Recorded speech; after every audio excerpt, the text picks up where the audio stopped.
Hai teman, selamat datang di channel Sekate New.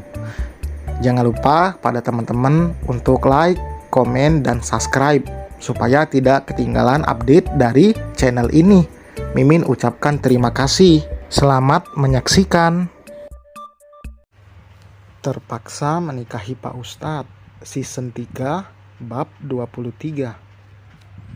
Syafiq yang sudah mendengar penjelasan istrinya langsung pergi ke rumah sakit. Begitupun Hana. Ia ingin ikut ke sana karena belum merasa tenang jika orang itu belum siuman. Alika tetap di rumah karena tidak mungkin meninggalkan ibunya dan Akil meskipun ada Safa di sana. Hana sebenarnya masih syok, tapi ia memilih untuk pergi ke sana dan ingin meminta maaf secara langsung. Karena kecerobohannya, orang lain malah jadi celaka. Semi masih menunggu di rumah sakit bersama dengan Derry. Dari tadi, Derry terus mencoba menghubungi ibunya Rafael, tapi tetap tidak bisa. Tidak memiliki pilihan lain. Akhirnya Derry menghubungi ayahnya, Rafael, yang beberapa hari lalu sempat menelpon Derry untuk mengetahui bagaimana Rafael saat di kampus. Om, Rafa kecelakaan, tutur Derry saat telepon tersambung. Apa? Kecelakaan? Di mana dia sekarang? Rumah sakit Healthy Care, lantai 1, nomor 27. Om akan ke sana sekarang. Selesai menelpon ayahnya Rafael, Derry kembali masuk ke dalam ruangan. Tidak lama Syafiq dan Hana datang. Derry jelas kaget saat melihat Hana. Sebentar lagi ayahnya datang, ucap Semi setelah tadi diberitahu Derry. Bi, bukannya Mas itu yang melamar aku di masjid ya? Bisik Hana saat memperhatikan dengan seksama sosok yang terbaring lemah itu. Iya, Abi juga masih ingat, jawab Syafiq.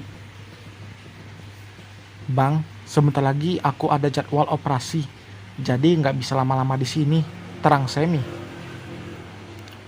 Kamu pergi aja, abang kan udah ada di sini. Kalau gitu aku pergi ya bang, pamit Semi lalu beralih pada Hana. Insya Allah dia baik-baik aja, dokter juga udah melakukan yang terbaik. Semoga aja sebentar lagi dia siuman. Derry juga pamit karena ia harus mengurus motor milik Rafael. Ia tidak tahu jika polisi sudah mengamankannya. Ada yang melaporkan kecelakaan ini ke pihak kepolisian. Hana juga sudah memberitahu sang ayah jika ada mobil yang rusak karena kecelakaan tadi.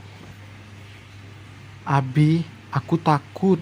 Bagaimana kalau sampai kecelakaan ini ditangani polisi? Semua ini musibah. Kita ikuti aja prosesnya kayak apa. Di sana juga banyak CCTV kan? Percaya aja, insya Allah semuanya baik-baik saja. Syafiq menenangkan Hana yang dari tadi terlihat tidak tenang. Hana mencoba menepis semua pikiran buruk yang bersarang di benaknya. Ia terus berzikir mengharapkan ketenangan. Azan maghrib berkumandang. Syafiq memutuskan untuk sholat di ruangan itu bersama Hana. Mereka tidak mungkin meninggalkan Rafael sendirian dalam kondisi seperti ini. Allahumma rabbana si azibil ba'sa isfi anta syafi la syafiya illa anta syifaan la yukhatiru sakaman. Ya Allah, Tuhan segala manusia, hilangkanlah penyakit, sembuhkanlah. Engkaulah penyembuh. Tidak ada penawar selain dari penawarmu, penawar yang menghabiskan sakit dan penyakit. Hana terus berdoa untuk kesembuhan Rafael. Dari tempatnya, ayah Rafael langsung terbang untuk melihat langsung kondisi sang anak. Ia mengambil penerbangan yang paling cepat. Bersama dengan Derry, ayah Rafael datang ke rumah sakit. Derry yang tidak tahu asal mula kecelakaan tentu tidak bisa menjelaskan apapun. Ia juga tidak bisa bertanya pada Semi. karena berpikir jika lelaki itu dokter yang menangani Rafael saja. "Saya ayahnya Rafael," ujar lelaki itu saat baru saja masuk ke dalam ruangan.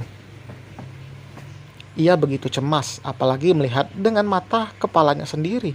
Rafael begitu menyedihkan dengan kondisi kepala diperban dan juga tangan dipakaikan penyangga karena patah. Di tangan lainnya tertancap infus. "Selamat malam."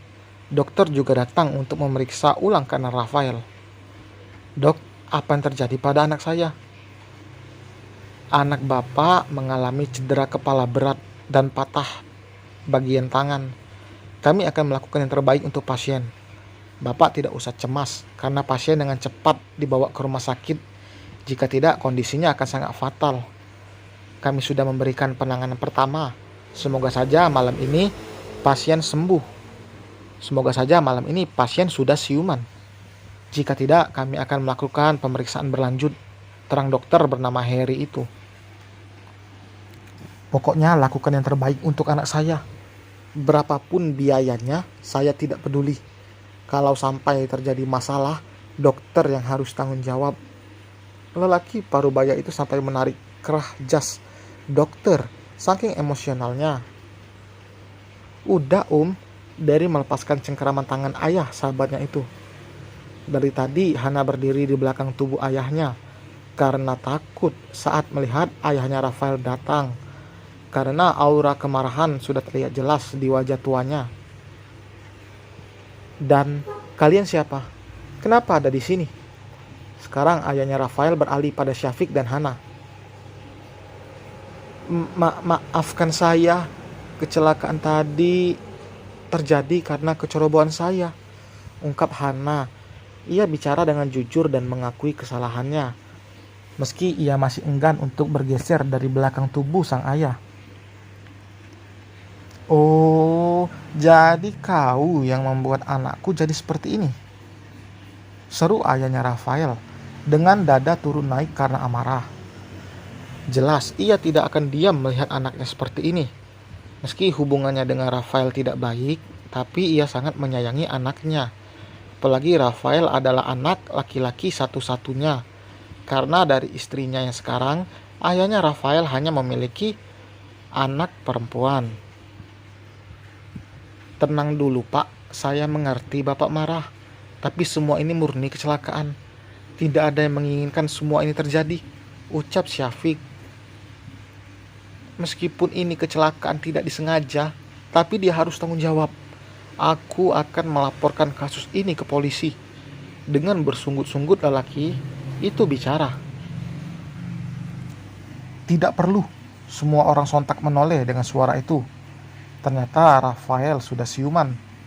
Rafael sebenarnya sudah sadar dan mendengar percakapan saat ayahnya datang, tapi ia tidak langsung membuka mata karena merasakan sakit di bagian kepala dan juga seluruh tubuhnya. "Rafa, gimana keadaan kamu nak?" Ayahnya Rafael langsung beralih pada sang anak dengan wajah berseri karena melihat Rafael sudah sadar. Bukannya menatap balik sang ayah, Rafael malah memperhatikan Hana yang menunduk ketakutan sambil memegang ujung baju ayahnya. Rafael mencoba untuk duduk tapi sangat sulit. Ia menolak mentah-mentah bantuan sang ayah dan lebih memilih meminta bantuan pada Derry yang masih ada di sana. "Harusnya kamu tidur aja, Fah," ayahnya kembali bicara.